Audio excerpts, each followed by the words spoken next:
नमस्कार दोस्तों, आज की इस वीडियो में आपका स्वागत है। आज हम पढ़ेंगे परिमेय संख्याओं का भाग 5। इसी के पिछले भाग में हमने देखा परिमेय संख्याओं के कुछ गुणधर्मों के बारे में, जिसमें हमने सीखा परिमेय संख्याओं के गुणन के विभिन्न प्रकार के कौन से गुण होते हैं। तो उसी सिलसिले को आगे बढ़ाते हुए देखते हैं आज की इस वीडियो में हम क्या पढ़ेंगे। आज भी हम जानेंगे परिमेय संख्याओं के कुछ गुणधर्मों के बारे में, किंतु हमारा विषय होगा परिमेय संख्याओं के विभाजन के गुण। तो चलिए शुरू करते हैं और देखते हैं विभाजन के विभिन्न गुणों के बारे में। आपके सामने एक सारणी दे रखी है, जिस सारणी के पहले स्तंभ में हम गुणों के नाम लिखेंगे, फिर उन गुणों पर आधारित हम कुछ उदाहरण करेंगे और उस उदाहरण के बाद हम ये निश्चित करेंगे कि यह गुण जो है वो विभाजन के लिए सत्य है या नहीं है। तो चलिए शुरू करते हैं। पहला गुण है समृद्ध गुण। समृद्ध गुण को सत्य साबित करने के लिए हम एक उदाहरण लेते हैं। अब इसमें एक परिमेय संख्या ली है मैंने 3/7, उसको भाग दे रही हूं 5/2 से। तो जब हम इसको हल करेंगे तो हमें क्या प्राप्त होगा? 3/7 और भाग का चिन्ह जो है वो गुणा के चिन्ह में परिवर्तित हो जाएगा और 5/2 का व्युत्क्रम हो जाएगा, यानी 2/5। और जब आप उसको हल करेंगे तो आपको प्राप्त होगा 6/35। यानी यदि आपने दो परिमेय संख्याओं का भाग लिया तो आपको उत्तर में एक परिमेय संख्या प्राप्त हुई। किंतु क्या हर स्थिति में यह सत्य होगा? चलिए देखते हैं। अगला हमने परिमेय संख्या लिया 2/5 और उसको भाग दिया एक दूसरी संख्या 0/4 से। अब यदि मैं परिमेय संख्या की परिभाषा लगाऊं तो 0/4 जो है वो एक परिमेय संख्या है। कैसे? बताती हूं। यहाँ पर परिमेय संख्या की परिभाषा में कहा गया था कि अंश और हर दोनों ही पूर्णांक होने चाहिए। तो 0 भी एक पूर्णांक है और 4 भी एक पूर्णांक है।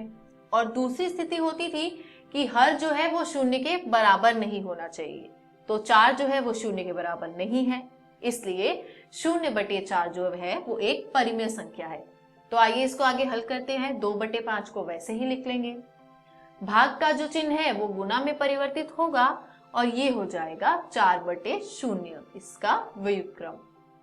जब हमने इसको आगे हल किया तो हमें प्राप्त हुआ 8/0। अब ऐसी कोई भी संख्या नहीं है जिसका यदि मैं 0 से गुणन करूं तो मुझे उत्तर में 8 प्राप्त हो। तो 8/0 जो है वो परिभाषित नहीं है।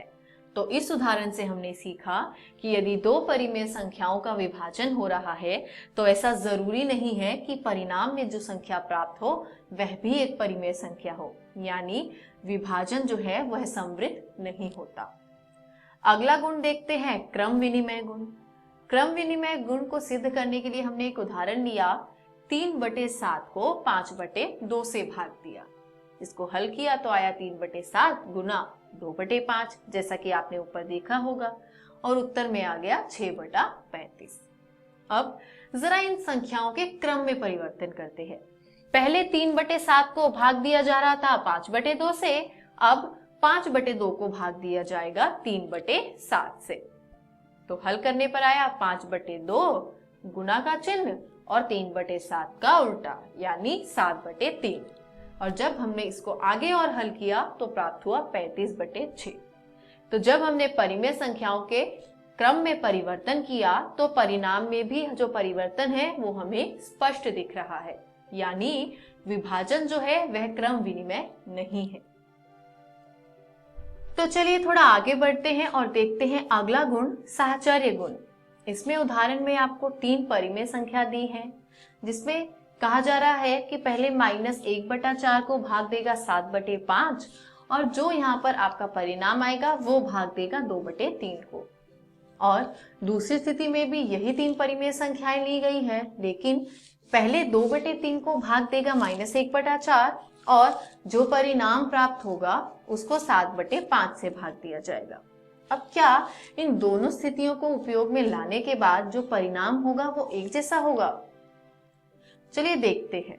2/3 भाग दिया जा रहा है -1/4, भाग दिया जा रहा है 7/5। इसमें हमने पहली स्थिति का उपयोग किया और पहले -1/4 को भाग दिया 7/5 से। तो 2/3 जैसा है वो वैसा का वैसा ही लिख लेंगे, भाग का चिन्ह ऐसा ही रहेगा और -1/4 जो है वो गुना हो जाएगा 7/5 के व्युत्क्रम यानी 5/7 से। अब उसको हल करेंगे तो आएगा 2/3 तो वैसा का वैसा है, भाग का चिन्ह -5/28।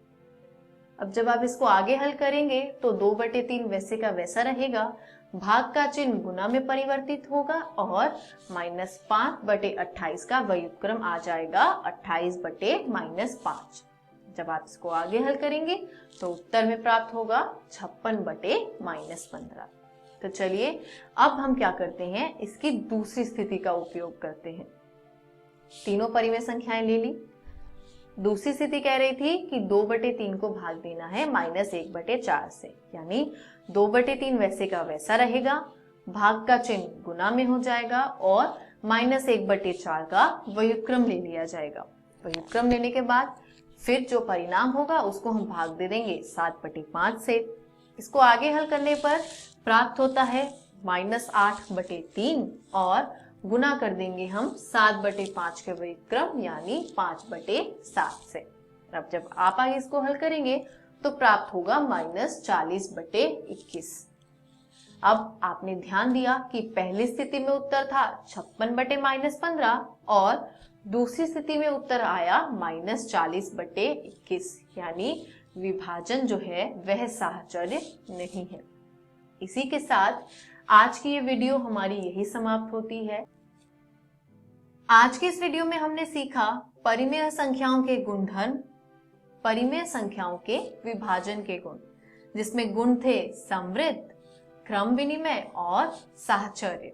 आशा करती हूँ आज की वीडियो आपको समझ आई होगी। आगे बढ़ते हैं और देखते हैं अगली वीडियो में हम क्या पढ़ेंगे। अगली वीडियो में हम पढ़ेंगे परिमेय संख्याओं में बंटन नियम, परिमेय संख्याओं का संख्या रेखा पर निरूपण और दो परिमेय संख्याओं के बीच की परिमेय संख्याएं। तो आशा करती हूँ आज का पाठ आपको भली भांति समझ आया होगा। घर जाइए, प्रश्नावली में दिए गए प्रश्नों का निरंतर अभ्यास कीजिए। किसी भी प्रकार के संदेह एवं सहायता के लिए हम हमेशा उपलब्ध हैं। धन्यवाद।